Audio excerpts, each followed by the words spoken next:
कह रहे from a solid right circular cone जिसकी हाइट 6 है और रेडियस 12 है। एक कोन है बड़ा सा, हाइट 6 और रेडियस 12। एक राइट सर्कुलर सिलेंडर जिसकी कैविटी हाइट 3 है, सिलेंडर और रेडियस 4 है, हॉलो आउट कर दिया गया। मतलब एक बड़े से कोन में से आपका सिलेंडर निकाला जा रहा है। तो मतलब एक बड़ा सा आप एक कोन बना लो। क्या वो ये कह रहा है कि आपके पास एक बड़ा सा एक कोन है, इस कोन में से सिलेंडर गायब किया जा रहा है। पहले कोन की डायमेंशन लिख लेते हैं। कोन है आपके पास 6 सेंटीमीटर इसकी हाइट है और 12 सेंटीमीटर इसका रेडियस है, ये कह रहा है वो। ठीक है, 12 सेंटीमीटर इसका रेडियस है। तो मतलब जो पहले इन्फॉर्मेशन गिवन है पहले मैं वो लिख देता हूँ। कोन गिवन है मुझे और कोन बड़ा है तो कैपिटल आर लिखूंगा मैं कितना 12 सेंटीमीटर और कैपिटल एच कितना लिखूंगा, ये लिखूंगा 6 सेंटीमीटर। ठीक है, वो कह रहा है एक है ना सिलेंडर को गायब कर दिया गया, अंदर से एक हॉलो किया गया। मतलब इस सिलेंडर को कुछ हाइट 3 थी इसकी, यहाँ से इस सिलेंडर को गायब कर दिया गया। मतलब नीचे से आप समझ आ रही है, मान लो एक वुडन एक कोन था, नीचे से वुडन कोन से क्या किया गया, सिलेंडर गायब कर दिया। अब वो कह रहा है मुझे बता दो, क्या पूछ रहा है आपसे, such that base of the cone and cylinder form concentric circle. मतलब ये कॉन्सेंट्रिक सर्कल बनाता है। What are concentric circle? इनको कॉन्सेंट्रिक सर्कल बोला जाता है जिनका सेंटर सेम होता है और रेडियस अलग होता है। ध्यान से देखो, यहाँ पे ये फिगर बन रही है, दिख रहा है सेंटर सेम है बट रेडियस अलग है। इसका रेडियस कितना है, ये रेडियस है आपके पास छोटे वाले का। पहले लिख दो, इन्फॉर्मेशन लिख दो इसकी भी। क्या है, ये सिलेंडर है अपने पास, सिलेंडर को हॉलो आउट किया गया। छोटा है तो हम छोटी हाइट लिखेंगे। स्मॉल आर कितना है 4 सेंटीमीटर और स्मॉल एच कितना है 3 सेंटीमीटर। ठीक है, और आपको अगर मैं इसका एरिया पूछूं आपसे कि इसका एरिया कितना होगा, तो भैया बड़े सर्कल में थे छोटे सर्कल को माइनस कर दो, है ना। अगर आप बड़े में छोटे को माइनस कर दोगे तो आपके पास यही बचेगा ना, तो यही एरिया आएगा इसका। तो कह रहा है मुझे बताओ find the surface area of the remaining solid in terms of pi. Pi की टर्म में निकाल दो। क्लियर है? अब ध्यान से समझो, मान लो आप एक पेंटर हो, आप पेंटर के अकॉर्डिंग इस क्वेश्चन को समझो कि आपको इसको पूरे को पेंट करना पड़ेगा। तो पेंट करोगे तो कहाँ कहाँ पेंट होगा, तो भाई अगर आपको पेंट करना पड़ेगा तो आप पहली बात तो बाहर की तरफ पेंट करोगे, बाहर की तरफ पेंट करने का मतलब है ये जो कोन है, कोन की यहाँ पेंट होगा, यहाँ मतलब चारों तरफ पेंट होगा। तो मतलब अगर मैं इसका फॉर्मूला बनाऊँ किसका, इसका सरफेस एरिया का, तो क्या बनेगा, ये बनेगा CSA ऑफ कोन।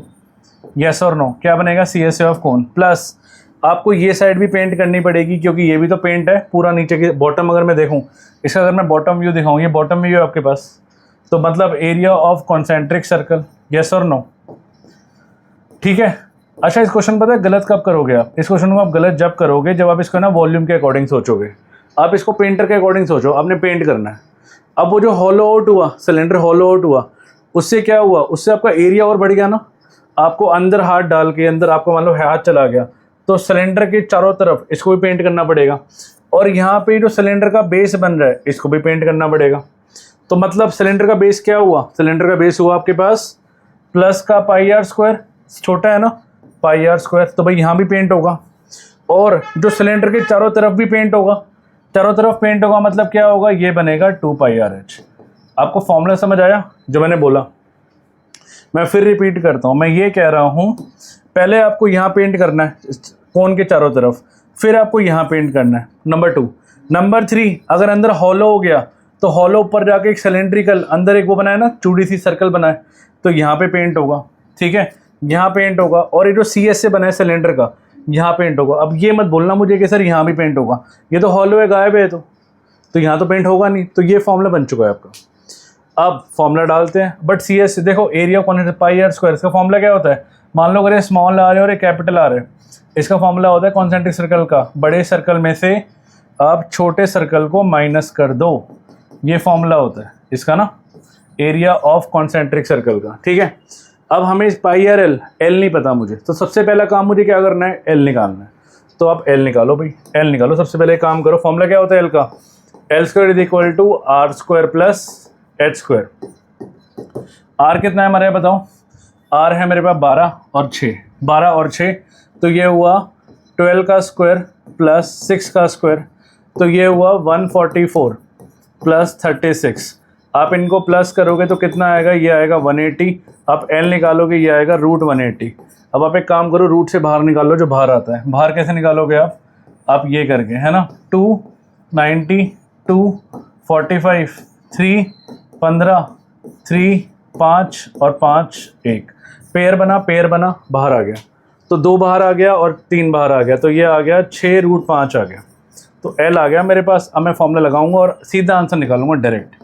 तो क्या बोला मैंने, क्या फॉर्मूला लगेगा, CSA ऑफ कोन ये होता है पाई आर एल, कैपिटल लिखूंगा क्योंकि कोन बड़ा है। अच्छा, प्लस एरिया कॉन्सेंट्रिक सर्कल ये होता है pi are square minus pi are square plus क्या, प्लस पाई आर स्क्वायर छोटे वाले का, plus pi are square plus area of क्या बोला मैंने, area of cylinder, CSA of cylinder that is 2 pi r h. अब अगर आप ध्यान से देखो तो यार ये तो कट ही गया, देखो और क्वेश्चन और छोटा हो गया। पाई आर एल की वैल्यू डाल दो, तो पाई को पाई रहने देना, क्योंकि इन टर्म्स ऑफ पाई आंसर निकालना है। हमने क्वेश्चन साफ साफ कह रहा है कि मुझे पाई को पाई रहने देना भाई, पाई को मत छेड़ना। तो आर कितना है मेरे पास, कैपिटल आर है मेरे पास, कैपिटल आर है 12, कैपिटल आर है 12, तो ये हुआ 12। और एल कितना है हमारे पास, एल है 6√5 plus pi are square, capital R कितना है मेरे पास 12, तो ये हो गया 140, 12 का स्क्वायर सीधा 144 प्लस 2 पाई स्मॉल आर, इसको मैं इरेज कर दूं, इसकी ज़रूरत नहीं है। स्मॉल आर है 4 और 3, ठीक है, तो ये है 4 और ये है 3, तो ये आ गया आपके पास 12 6 72√5 पाई प्लस 144 पाई प्लस 4 3 12 12 2 24 पाई, तो ये आ गया 72√5 प्लस करोगे 4 और 4 8, 4 और 2 6, 168 pi. So this is the answer. ठीक है, ये आंसर आ चुका है आपका, और यही आंसर है आपका एग्जाम में। और यही क्वेश्चन ऐसा होता है जो बच्चों को तंग करता है, वो है एरिया वाला क्वेश्चन। आपको एज अ पेंटर सोचना है कि मान लो आप पेंटर हो, अगर आप इसको वॉल्यूम के अकॉर्डिंग सोचोगे ना तो आप माइनस कराओगे इसको, और माइनस कराओगे तो 0 मिलेगा आपको।